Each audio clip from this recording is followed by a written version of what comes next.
할렐루야, 우리 사도신경으로 신앙을 고백하며 2020년 10월 11일 주일 오후 예배를 하나님 앞에 올려드리도록 하겠습니다.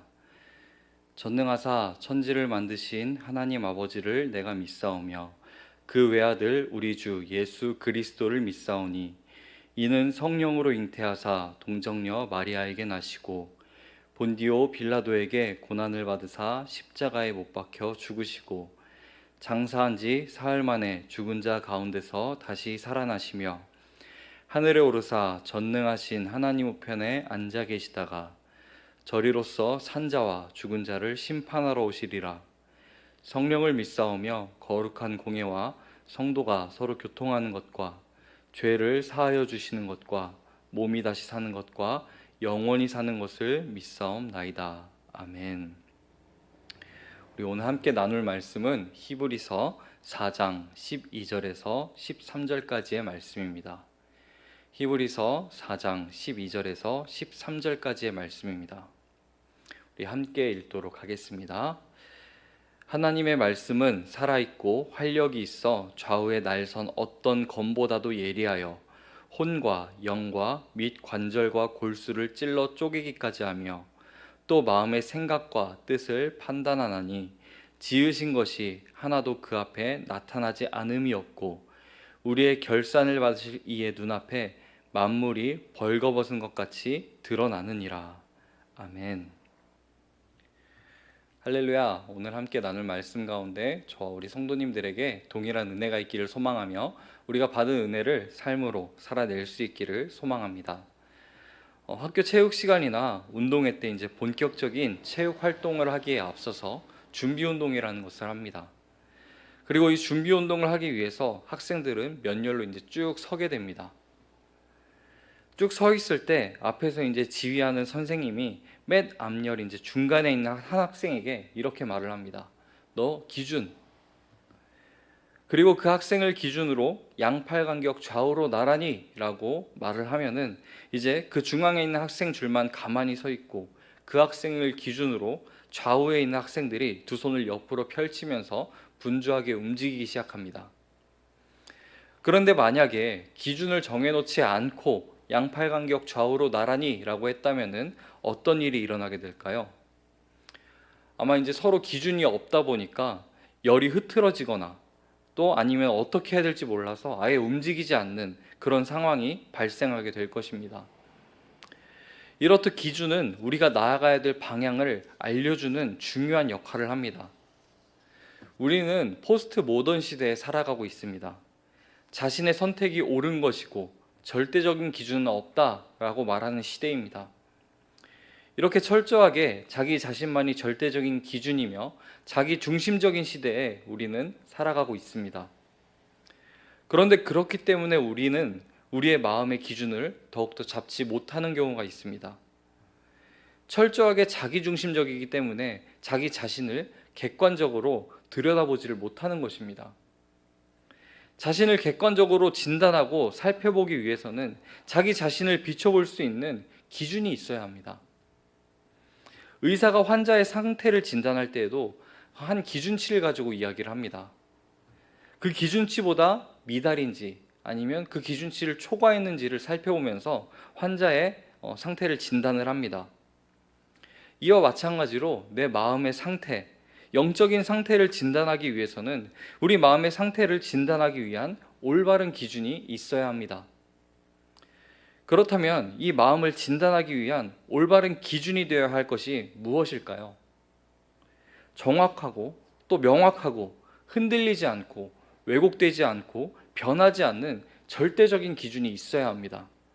어떤 조건이든지 혹은 내가 어떤 상황에 있든지 간에 모든 사람들에게 동일하게 적용될 수 있는 그 기준이 필요합니다.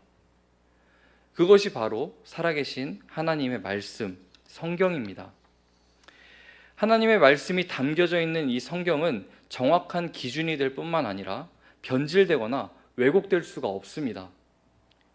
성경은 어떤 문화와 환경에 속해 있든지 상관없이 모두에게 동일하게 적용될 수 있는 기준입니다. 지난 수천 년 동안 성경을 왜곡하려고 하는 수많은 시도에도 성경은 변질되지 않고 우리에게 전해져 왔습니다. 이 변하지 않는 하나님의 말씀이 기준이 되어서 우리의 마음과 뜻을 살펴볼 수 있어야 합니다. 우리 오늘 본문 말씀 다시 한번 같이 읽어보도록 하겠습니다. 히브리서 4장 12절, 13절 말씀입니다. 하나님의 말씀은 살아있고 활력이 있어 좌우에 날선 어떤 검보다도 예리하여 혼과 영과 및 관절과 골수를 찔러 쪼개기까지 하며 또 마음의 생각과 뜻을 판단하나니 지으신 것이 하나도 그 앞에 나타나지 않음이 없고 우리의 결산을 받으실 이의 눈앞에 만물이 벌거벗은 것 같이 드러나느니라. 오늘 이 말씀을 기준으로 우리의 마음의 상태를 점검해 보고자 합니다. 우리가 복음대로 살지 못하고 믿음대로 살지 못하는 이유가 어디에 있는지 우리가 점검해 보면서 복음을 살아낼 수 있는 우리 성도님들이 되기를 소망합니다. 성경은 우리의 마음의 상태를 이렇게 진단하고 있습니다. 예레미야 17장 9절 말씀입니다. 만물보다 거짓되고 심히 부패한 것은 마음이라 누가 능히 이를 알리요. 믿음을 담아내야 하는 그릇인 이 마음이 심히 거짓되고 부패되어 있다라고 말씀하고 있습니다. 그렇기 때문에 우리의 마음속에 믿음이 자라나지 않는다는 것입니다. 그렇기 때문에 우리 마음속에 믿음이 채워지지 않는다는 것입니다. 사람이 아무리 겉으로 좋은 모습을 보여준다 하더라도 그 속은 그렇지 않을 때가 있습니다. 아마 인생을 많이 살아보신 분들은 사람이 겉으로 보이는 것이 다가 아니다 라고 생각하는 분들이 많이 계실 것입니다. 그래서 많은 경험을 해보신 분들 중에는 세상에 공짜는 없어 라는 생각을 자연스럽게 가진 분들이 있을 것입니다. 그런데 신앙생활도 이런 마음으로 하려고 할 때 문제가 생기게 됩니다. 아무 자격 없는 나에게 거저 주신 은혜를 기쁨으로 받지 못합니다. 값없는 은혜를 받아놓고 세상에 공짜가 없으니까 그 받은 은혜에 맞는 그 자격을 내가 갖춰야 된다라고 생각하는 경우가 있다는 것입니다.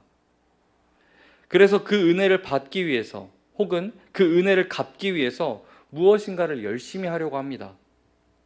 하나님 앞에 내가 뭔가 해드리고 쓸모 있는 사람이 되어야 한다는 생각으로 신앙생활을 한다는 것입니다.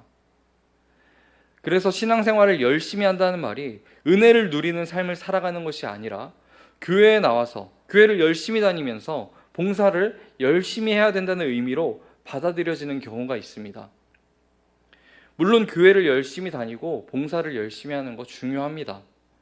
하지만 열심히 다니고 봉사하는 것이 은혜에 대한 하나님이 나에게 값없이 주신 그 은혜에 대한 자연스러운 반응으로 나타나는 것이 아니라 하나님께 내가 빚졌으니까 그 빚을 갚기 위해서 혹은 나 아직 은혜 받지 못했는데 내가 이렇게 열심히 하다 보면 하나님께서 은혜 주시겠지, 그 은혜를 받기 위한 행위가 되어버리는 경우가 있다는 것입니다. 세상의 가치는 사랑받을 만해야 사랑을 받을 수 있고 또 무엇인가를 뛰어나게 잘해야지만 인정받을 수 있다고 우리는 자연스럽게 인식하고 받아들여지고 있습니다. 이런 마음들이 우리의 기준을 잡게 되니까 자연스럽게 신앙생활에도 하나님께 사랑을 받으려면 내가 어떤 가치가 있어야 되고 또 무엇인가를 열심히 해야만, 잘해야지만 하나님께 사랑받고 인정받을 수 있다라고 생각하게 된다는 것입니다. 이런 마음으로 신앙생활을 한다면 하나님께서 우리에게 주신 은혜와 사랑을 받아 누리는 그 온전한 믿음의 삶을 살아가기가 쉽지 않습니다. 왜냐하면 이미 나의 기준은 세상에 있고 또 그 기준에 하나님을 맞추려고 하기 때문입니다. 만약 기준이 잘못되어서 혹은 기준이 세워지지 않아서 질서가 엉망이 되어 버렸다면 좌절하고 망했네 하면서 그냥 손을 놓고 있는 것이 아니라 다시 처음부터 기준을 잘 세워나가면 됩니다. 잘못된 기준을 가지고 신앙생활을 하고 있었다면 우리의 기준도 다시 하나님께 두고 점검하며 다시 맞춰 나가면 됩니다. 우리 마음의 생각과 뜻을 판단하시는 그 하나님의 말씀에 우리는 기준점을 둬야 합니다. 그런데 하나님 말씀에 기준점을 두어야 한다는 것은 알겠는데 그 기준점 두기를 어려워하는 사람들이 있습니다. 그 이유에 대해서 크게 두 가지로 살펴보도록 할 텐데요. 먼저는 이미 세상적인 기준에 우리가 깊이 물들어 있기 때문이라는 것입니다. 즉, 자신의 정욕과 내가 원하는 대로 살아도 전혀 마음에 꺼리낌이 없고, 그 다음에 하나님에 대해서 생각해도, 아니면은 하나님에 대해서 전혀 생각하지 않아도 이 세상의 기준에 깊이 물들어 있어서 괜찮다는 것입니다. 하나님 나라에 대한 생각은 전혀 하지 않으면서 세상의 가치관 속에 지속적인 영향을 받고만 있는 것, 내가 원하는 대로 살면 돼, 그게 정답이야, 이렇게 가르치고, 네가 선택하는 것들이 무조건 다 옳은 것이야 라고 말하는 이 시대에 우린 살아가고 있습니다. 어떤 시대가 비춰지지 않나요? 바로 사사시대입니다. 자기 소견에 옳은 대로 행하는 것입니다. 이 사사시대에 자기 소견에 옳은 대로 행한 결과가 어땠습니까? 혼란과 혼돈밖에 남지 않았습니다. 기준이 없는데, 기준이 흐트러졌는데, 혼란하고 혼돈과 혼란하고 혼돈한 그 질서를 보고 표현의 자유다, 이건 개성이다 라고 말하고 있습니다. 이것이 우리가 하나님 말씀에 기준을 두지 못하는 첫 번째 이유입니다. 두 번째는 우리 존재적으로 우리는 죄인이기 때문입니다. 우리가 하나님 말씀이 기준임을 안다고 해도 그 말씀대로 살아가기 싫어하고 그 말씀을 온전히 살아갈 능력이 없는 존재적으로 죄인이라는 것입니다. 로마서 3장 10절에서는 기록된 바 의인은 없나니 하나도 없다라고 말씀하고 있습니다. 우리 로마서 3장 20절과 갈라디아서 2장 16절 말씀 함께 읽어보도록 하겠습니다. 먼저 로마서 3장 20절 말씀입니다. 그러므로 율법의 행위로 그의 앞에 의롭다 하심을 얻을 육체가 없나니 율법으로는 죄를 깨달음이니라. 우리 갈라디아서 2장 16절 말씀도 같이 읽어보도록 하겠습니다. 사람이 의롭게 되는 것은 율법의 행위로 말미암음이 아니요 오직 예수 그리스도를 믿음으로 말미암는 줄을 알므로 우리도 그리스도 예수를 믿나니 이는 우리가 율법의 행위로서가 아니고 그리스도를 믿음으로써 의롭다함을 얻으려 함이라. 율법의 행위로서는 의롭다함을 얻을 육체가 없느니라. 결론적으로 우리가 아무리 애를 써도 하나님 앞에서 의롭게 살아갈 수가 없고 또 의로워질 수 없는 존재 자체가 죄인이라는 것을 말씀하고 있습니다. 이 두 가지 문제 모두 우리의 힘과 노력으로는 해결할 수가 없습니다. 존재적으로 죄인된 문제는 우리의 능력 밖의 일이고 또 이미 형성된 가치관, 이미 세상적인 기준에 깊이 물들어진 것 또한 쉽게 바뀌지가 않습니다. 기준을 바꾼다는 것은 결국 극단적인 변화 앞에 서야 된다는 것인데 우리는 스스로 그렇게 할 힘이 없습니다. 만약 이 문제를 해결할 수 없다면 우리는 이 땅에서 말씀대로 또 믿음대로 산다는 것은 아주 불가능하다라고 말할 수가 있습니다. 나의 죄인된 존재의 문제를 해결할 수 있는 방법이 없고 세속적인 가치관 가운데 살아갈 수밖에 없다면 우리는 이 땅에서 믿음으로 살아갈 수 없는 존재들입니다. 하지만 하나님께서는 우리가 믿음으로 살아갈 수 있는 해답을 우리에게 주셨습니다.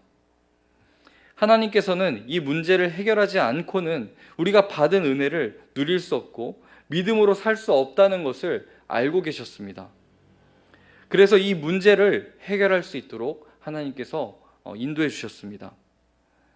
선을 알고도 행할 수 없는 존재적으로 죄인된 문제, 잘못된 가치관에서 그 가치관에 물들어서 쉽게 빠져나오지 못하는 문제, 내 힘으로는 절대 해결할 수 없는 그 문제를 예수 그리스도의 십자가 복음으로 완전히 해결해 주셨습니다. 이것은 앞으로 이루어질 일이 아니라 이미 우리에게 이루어진 진리입니다. 예수님께서는 한치의 오차도 없이 완벽하게 이루어내셨습니다.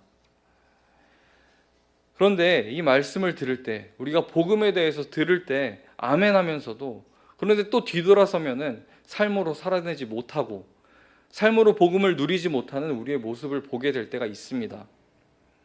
답을 알고 있는데도 여전히 연약하고 죄인된 본성이 남아있는 것 같아서 말씀 앞에 서지 못하고 있습니다.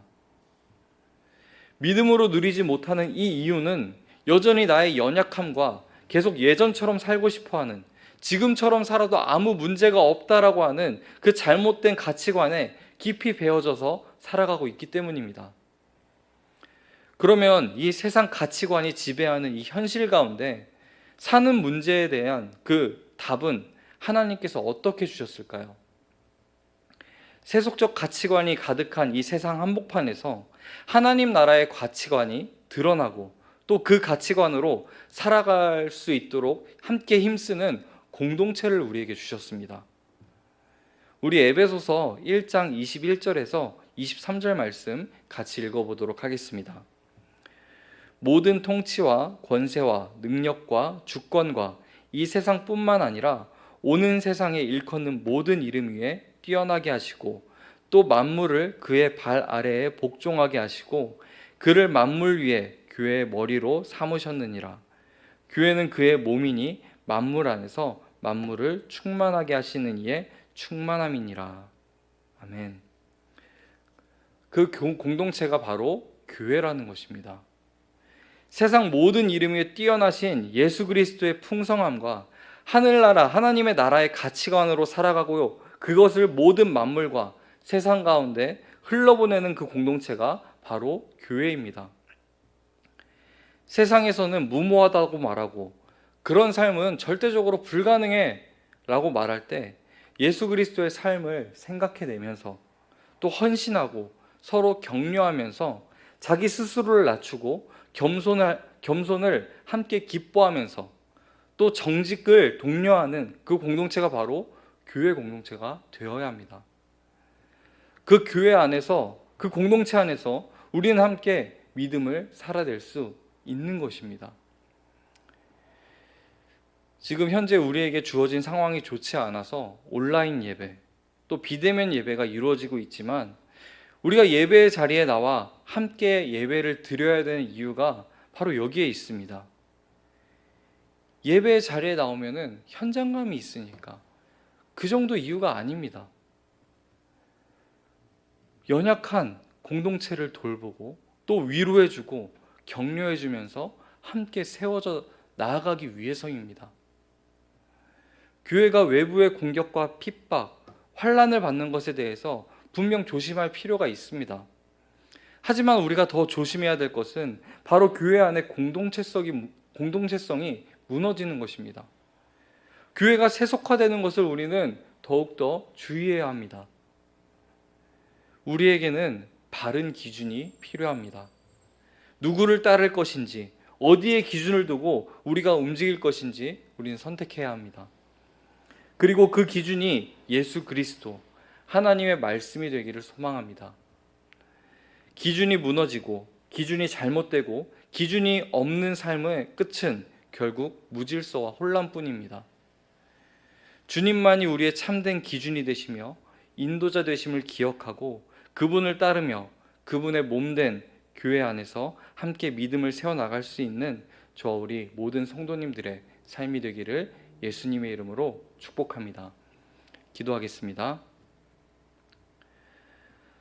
사랑과 공의 하나님 감사합니다. 오늘 이 시간도 우리가 함께 모여 주님 앞에 나와 예배할 수 있는 은혜를 허락해 주신 것 감사합니다. 주님, 교회에 대해서 생각합니다. 주님, 우리 공동체성에 대해서 생각합니다. 주님, 내가 지금 어디에 기준을 두고 살아가고 있는지 생각해 봅니다. 주님, 우리에게 바른 기준, 하나님의 말씀의 기준을 두고 살아갈 수 있는 우리가 될 수 있도록 주님 인도하여 주시옵소서. 주님을 따르고 주님 말씀하시는 대로 나아갈 수 있는 저와 우리 모든 성도님들이 될 수 있도록 주님께서 인도하여 주시옵소서. 기준이 무너지고 기준이 잘못되고 기준이 없는 그 삶의 끝은 결국 무질서와 혼란뿐입니다. 주님, 우리가 그것을 기억하면서 우리를 바른 길로 인도하시고 우리의 삶의 주관자 되시고 방향키를 쥐고 계신 그 주님 앞에 우리가 더욱더 나아갈 수 있는 우리 모두가 될 수 있도록 주님 인도하여 주시옵소서. 또한 그분의 몸된 교회 안에서 함께 믿음을 세워져 나가길 소망합니다. 서로의 아픔을 위로해주고 격려해주며 함께 세워져 나가는, 함께 웃어주고 함께 울어줄 수 있는 그런 교회 공동체가 될 수 있도록 주님, 우리 교회를 붙들어 주시고 인도하여 주시옵소서. 우리의 모든 삶 가운데 늘 함께 하시고 인도하시고 역사하시는 사랑이 많으신 예수 그리스도의 이름으로 기도합니다. 아멘. 우리 주기도문으로 오늘 예배를 마치도록 하겠습니다. 하늘에 계신 우리 아버지여, 이름이 거룩히 여김을 받으시오며 나라의 임하옵시며 뜻이 하늘에서 이루어진 것 같이 땅에서도 이루어지이다. 오늘날 우리에게 일용할 양식을 주옵시고 우리가 우리에게 죄 지은 자를 사하여 준 것 같이 우리의 죄를 사하여 주옵시고 우리를 시험에 들게 하지 마옵시고 다만 악에서 구하옵소서. 나라와 권세와 영광이 아버지께 영원히 있사옵나이다. 아멘.